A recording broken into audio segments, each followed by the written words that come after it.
No, no, no. No, no, it's better than that. No, no, it's better than that. Be optimistic a bit. It's 1%. Okay, so almost half of the research happening in the world happens in North America and Western Europe, almost 50%. And then the next proportion, the next highest proportion happens in East Asia and the Pacific, while the remaining are very, very much lower than those two. So the Central and Eastern Europe is 4%, the same 4%, Latin America is 4%, Arab countries contribute by 1% only, and then Sub-Saharan Africa and Central Asia. So again, this map shows the expenditure on research in terms of percentage of the GDP. Again, the lighter, the more expenditure on research, the lighter colors. So we can see that the average for Arab countries is 0.32% out of the GDP, while the world average is 1.7 almost. But when we compare to United States, it's 2.8 and Japan is 3.4. So accordingly, the Arab states thought that we have to do something to try to enhance the research in the Arab countries. So they produced recently in March 2017 an Arab strategy for scientific and technical research and innovation. This was developed by the Arab League Educational, Cultural and Scientific Organization with cooperation of several Arab organizations. It's published on the website. You can find it there. Now let's see in Bahrain. In Bahrain we have the 2030 vision. It states, or one of the inspirations of this vision says that we need in Bahrain a first-rate education system enables all Bahrainis to fulfill their ambitions. So we need to improve the performance of the schools, vocational institutions and the universities. Hence we at the Higher Education Council developed a higher education strategy to help enhance the performance of these institutions. Also, the vision states that we need to encourage R&D in universities to create a platform for knowledge-based economy. As you know, we need to shift from non-sustainable resources for the economy to renewable resources, just like the knowledge-based economy. So to do that, the Higher Education Council developed together a higher education research strategy. These two strategies complement each other. The first focuses on the higher education sector, while the second focuses on research. So we had partners to work with to develop these strategies, Pricewaterhouse, Stanford Research Institute, and so on, and all our partners in Bahrain. So before we go through the higher education strategy briefly, let's see the development of the sector in Bahrain. The higher education sector in Bahrain started in 1959 with the nursing school. So this was the very, very early beginning of the higher education sector in Bahrain. And then some of the government institutions were established, and in 2001 the private institutions were licensed. And in 2008, we have again Bahrain Teachers Institute, College and Polytechnic. And then in 2005, the higher education law was enacted. And in 2006, the Higher Education Council was formed. 2007, the regulations were set to regulate the sector in general. So the higher education strategy vision is to position Bahrain as a regional hub for quality higher education, producing graduates with knowledge, skills, and behaviors required to succeed in the global knowledge economy while contributing to the sustainable competitiveness growth of Bahrain. So some of the high-level objectives for this strategy, for the higher education strategy, is that we need higher education ecosystem that attracts students from outside Bahrain, maybe GCC and even beyond. As one of the factors for ranking the universities is sometimes the percentage of international students, so we need to emphasize on that. Students, we need them to meet the demand of industry and business, maintain high quality through competition and regularity system, integrative participation of all stakeholders, and strategic engagement in higher education internationalization.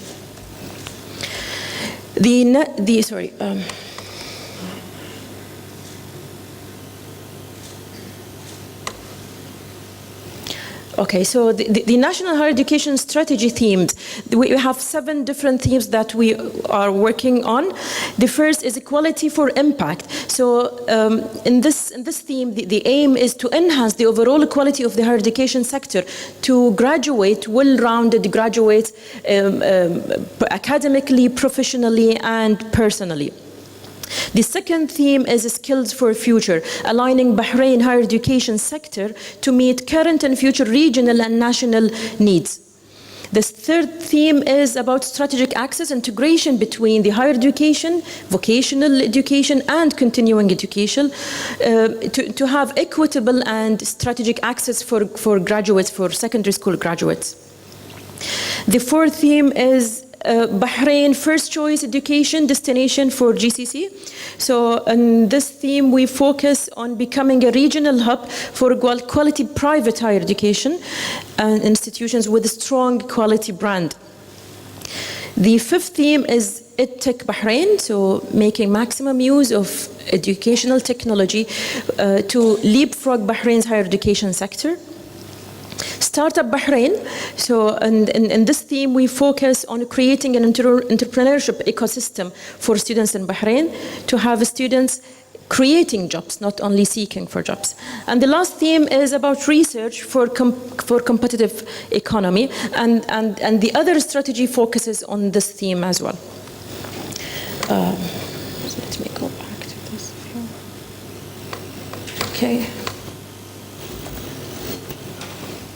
These 6 or 7 themes are in line with the national priorities for the government. So when the government set their priorities for 2015-2018, these themes are cross-matching of the overall national priorities in the kingdom, and we can see the cross-sectional intersections between the themes and with the priorities of the country.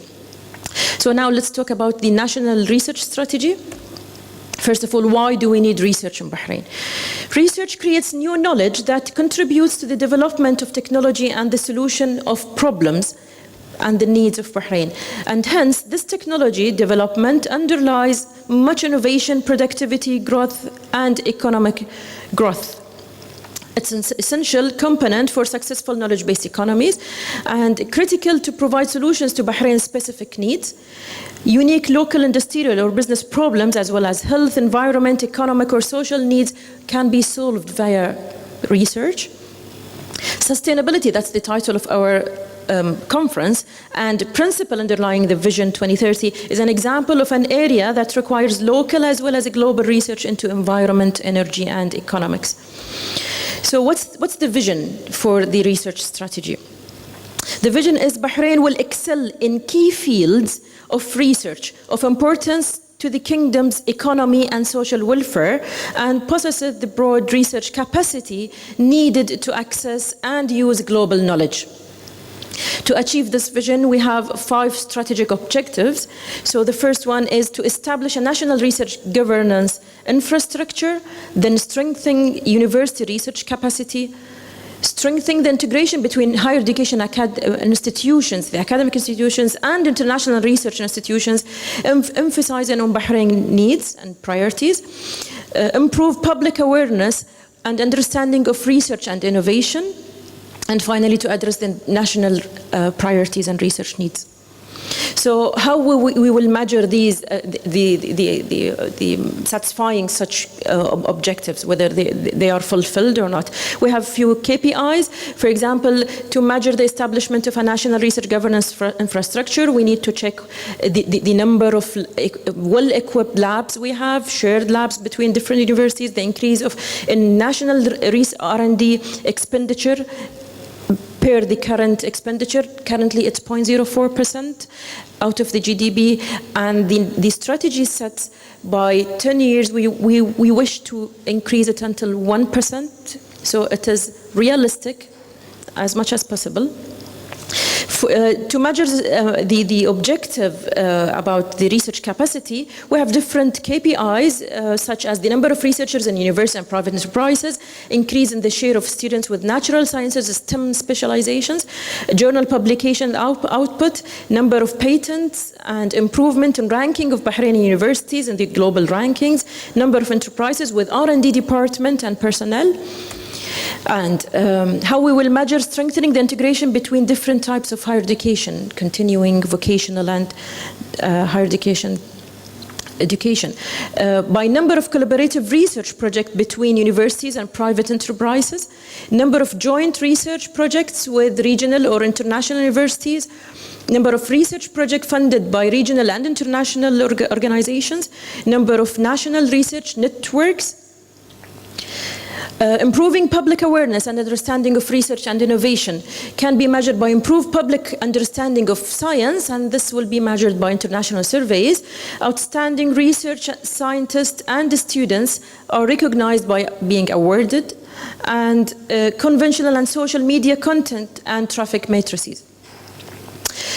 Finally, for the last objective, addressing the national research priorities, we have different measures in the research priorities fields, those specific areas that we will cover shortly. So the resources available for scientific research in priority areas, improvement in quality of performed scientific research in priority areas, number of highly qualified and motivated researchers in priority areas, number of Bahraini scientists who studied or conducted research in Bahrain or abroad in priority areas, and number of participants in regional and international research networks in the priority areas. So someone may ask, what are the priority areas for Bahrain? The first priority area is financial services, Islamic banking, finance, and insurance. And why is that the first? All the rationale behind it is explained in the strategy itself. So you are most welcome to visit our website and check the longer version of the strategy. The next priority area is health services and public health, Gulf region, and health transitional medicine. The third is information ICT sector. So these are the three most important priority areas for research in Bahrain. Other areas as well: education and education services, petrochemical industry, social sciences, economics and policy, environment, marine science, water management, urban planning, tourism and hospitality, art and design, archaeology, and media and telecommunication. And thank you very much.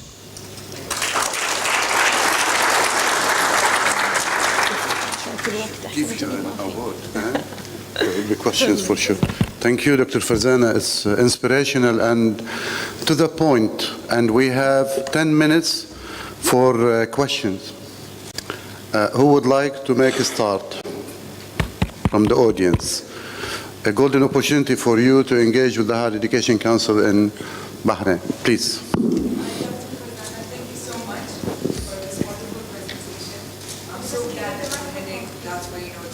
I'm personally a researcher as well. My specialty is actually in human rights law, and I'm interested in doing some research on that. So where do I go? How do I start? Sorry to put you on the spot, but you got me excited. Okay. When we talked about the priorities, it doesn't mean that everyone should do this and don't proceed with your research in human rights law or whatever. But of course, we have universities here in Bahrain. We have universities with college for law, and then the researchers over there, I'm sure they have the most important topics in that area that are needed for Bahrain, and actually problems that need to be solved. So you are most welcome to visit all our universities. We have a list, I think, from all of them here. Thank you. Any more? Please.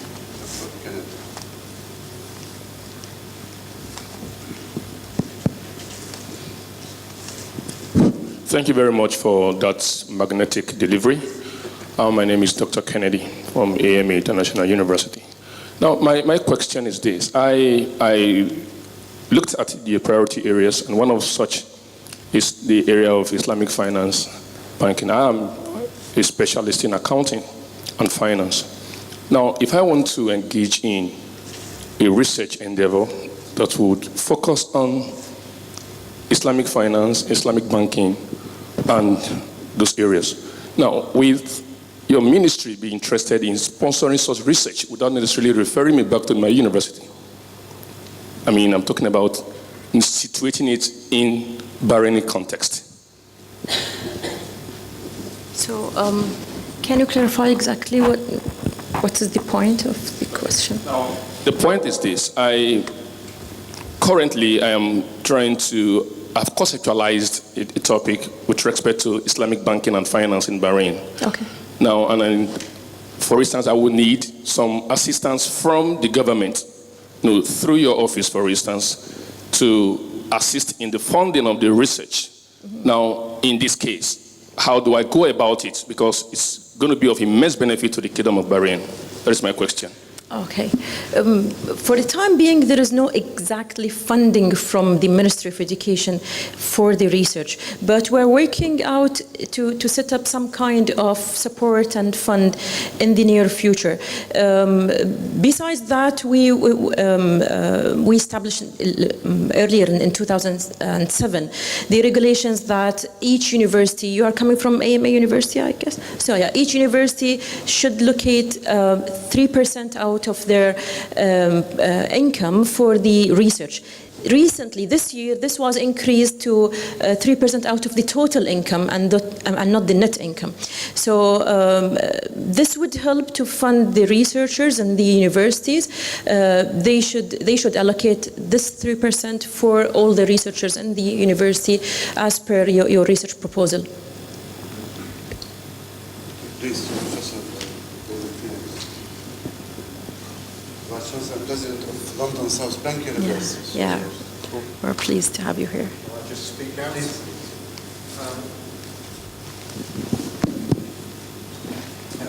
Thank you. I think it's really good to see the development of the strategies across the country that I think will add great benefits as they further develop. I wonder whether there's been much consideration of the role of industry in support for research and higher education. Whether or not you've considered how you could capture the level of research and innovation activity within business and the contribution they could make as part of this new eco-structure. Yeah, of course, this is a part of, actually, when we developed the strategy, we met all of the stakeholders, including the industry and business. We have several large enterprises like Babco, Alba, and Batelco, and others. So they were involved with us when we produced the strategy. Besides that, we have a committee, steering committee for bridging the gap between the higher education and the industry and business. Besides that, yearly we gather the data from all the higher education institutions as well as business enterprises about the research activities happening inside those companies and enterprises. So yes, we are taking that into consideration. Yeah. Thank you. Is it working? Okay. Just, you mentioned in your statistics that the Arab countries have 1% of the GDP is 1%? No, 1% of the overall share, the share of the Arab countries is 1% of the overall research happening in the world. Okay. What's the take of Bahrain in terms of GDP? In light of, in research and development, I'm talking. 0.04. 0.04, in light of the slow economic growth that the Gulf countries are witnessing. As per our very latest statistics, it's 0.04 that we gather the data from all overall Bahrain. And the strategy sets target to increase this 0.04 to 1% at the end of the of the period of the strategy. From the government? In general, when we say Bahrain, so it's in general, government, industry, companies, everywhere. Opportunity for a very last question.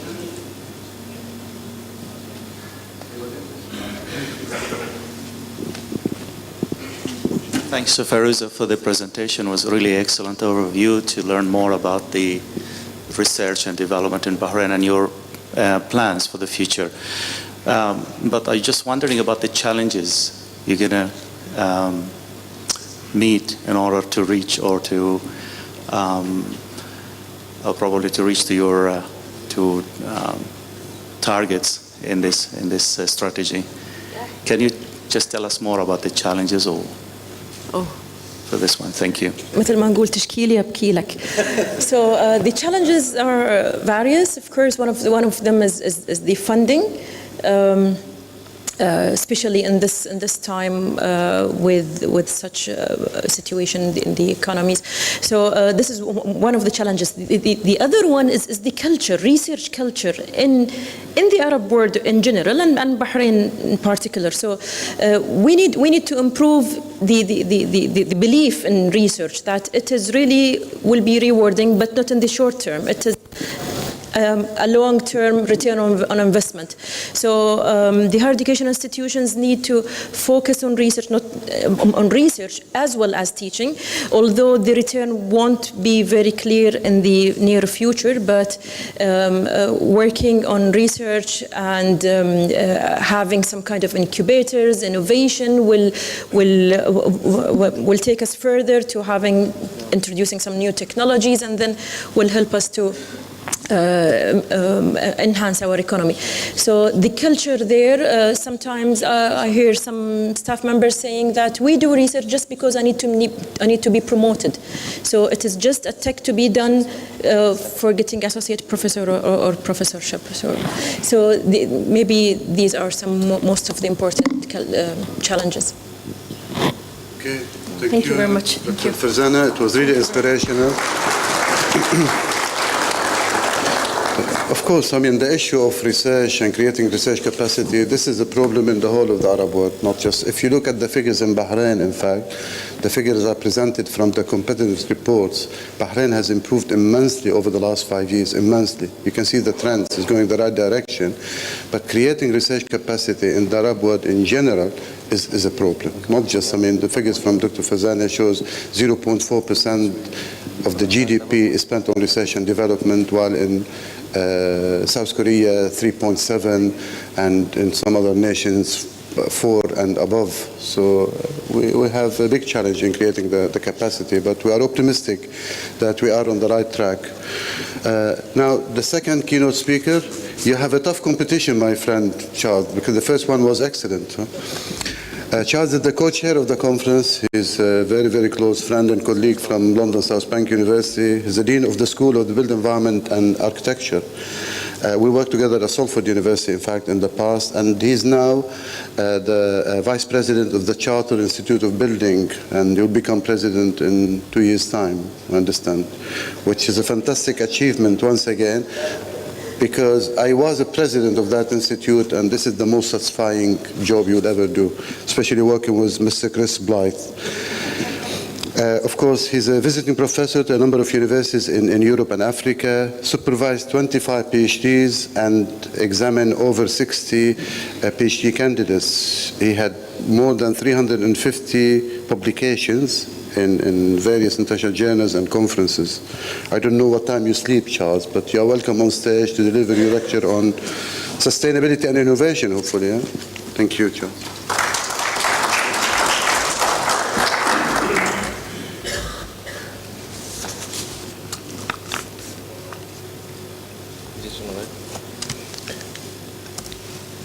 Yes. Ghassan, can I say you're very, very kind? Thank you for your introduction. Can I also say that I'm delighted to be a co-chair of this conference, and London South Bank University is absolutely delighted to be part and parcel of this. Just to thank everybody who have worked very hard to put this conference together. I'm also delighted to be asked to be a keynote speaker, especially in an area where I'm absolutely passionate about. I think it was Victor Hugo, one of French's well-known poets, who said that the only thing bigger than the armies put together is an idea whose time has come. I really believe that sustainability is an idea whose time has come. My talk will be on towards a sustainable, innovative future. a holistic approach to addressing the impact of the built and natural environments on health and well-being of the society. And I think some of the words there are innovative, holistic, built and natural environments and health and well-being, absolutely important. In terms of the structure of my presentation, I just want to first of all introduce what my talk is about, look at some of the assumptions and the premises that, if you like, provide the foundation for this speech, and then perhaps share with you very, very briefly what I call the reality of the modern world we live in. And I think that's absolutely important, because when we talk of sustainability, too often we talk out of context. And it's the contextual issues that bring sustainability to life. And I say that because too often when sustainability is talked about, it appears as if we are looking at others to address the notion of sustainability. And too often the individual responsibilities and the individual accountabilities that we all should be part and parcel of somehow seem to be shifted to other people. I also want to talk about sustainable futures, to say this thing is complex, absolutely complex. Indeed, they are wicked problems. And I'll talk about what wicked problems are. And my argument is that we will need a holistic and integrated approach if we are even begin to make any sense of what's happening. I believe that the action of each one of us in this room and the actions of every organization we know affect the world we live in. And it affects our experiences, and of course, it affects our health and well-being. Hopefully, I will make a case of this as I progress with this speech. The built environment and natural environments, if you like, work in tandem in very, very complex way to affect our health and well-being. And in my speech, I want to take what I call a constructive ontological perspective in terms of the philosophy in which I want to share some of the thoughts I have. What do I mean by that? I mean, when you look at constructive ontologism, what you're trying to say is that when you talk of sustainability, you don't talk about it without talking about the actors and the players in the system. We are the actors. How we perform on the dance stage, as it were, impacts on what we expect in terms of its sustainability futures. In terms of epistemology, i.e. the origin and sources of knowledge, I believe that there are so many sources. And there are so many interpretations of sustainability. And we should be very mindful about those different interpretations, not just believe that there's one knowledge source that provides all that we need to know. Predicting the future of sustainability is absolutely risky and uncertain. So when Charles puts the title, A Sustainable Innovative Future, first of all, knowing what the future is problematic, then knowing what a sustainable future is even too problematic. Hence, it's a complex and often messy area to look into. I contend that an integrated approach should help us in some way in getting there. Many of us are familiar with the Brundtland Sustainable Development definition, i.e. development that meets the needs of the present without compromising future needs. What catches my eye, it's the concept of needs and the concept of future generations. Needs as different from wants, as different from expectations, perhaps as different from the demand for something. And also the concept of inter- and intra-generational equity. We just need to look back 70, 80 years and look at Generation X, Generation Y, and Generation Z, and see some of the differences. I have a son, a teenager, last week told me, Dad, I want for my present iPhone 10. And I said, your dad can't even afford iPhone 6. And I look at a 13-year-old living in countries like Botswana, Nigeria, Ethiopia, Somalia. And I said, their needs, would it be iPhone 10, same generation? Maybe not. And I think when we look at sustainability, we need to look at the players in action to help us to make some sense of that. The triple bottom line is important: the environment, the economy, and the society. And of course, if we are to think carefully about well-being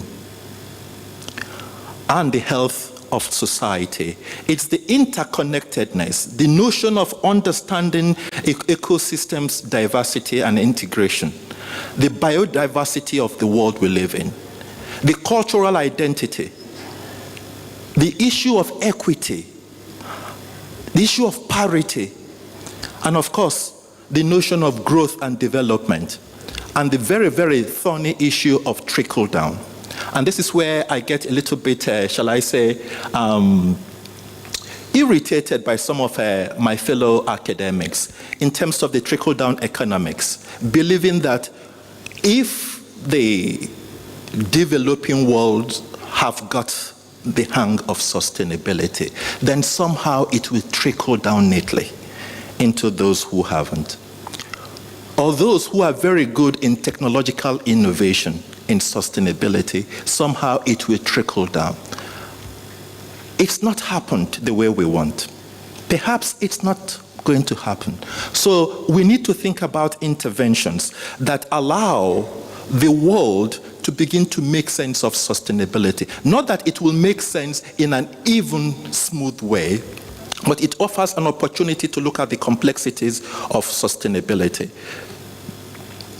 One of the other things I talked about in the definition was sustainable, innovative futures. And this morning, the Vice Chancellor of London South Bank provided some definition of innovation. My definition is not too different from Professor Phoenix's definition. I see innovation as the successful and intentional introduction and exploitation of an idea, not the notion of serendipity, but an intentional introduction and exploitation of an idea where the idea is new to the unit of adoption and has a significant benefit to that unit. And it can be process, service, administration, innovation around good governance, product, and technology. And of course, we are very, very familiar with the divides of innovations, whether they're incremental innovations, radical innovations, and of course, imposed innovations, because in many countries around sustainability, we have imposed innovations that come through regulations and comes through legislations. But whatever they are, we need to ask the questions: how will innovations support us in our fight towards sustainability? I'll share some examples about some technological innovations in the built environment. But my argument is technological innovations will do so far. We need very, very bold innovations in other fields to begin to address some of the big gaps we have. We in the built environment have a role to play. And the built environment, we know it's all the things that we see that has some humankind intervention. We see some beautiful buildings, some of them planned well, some not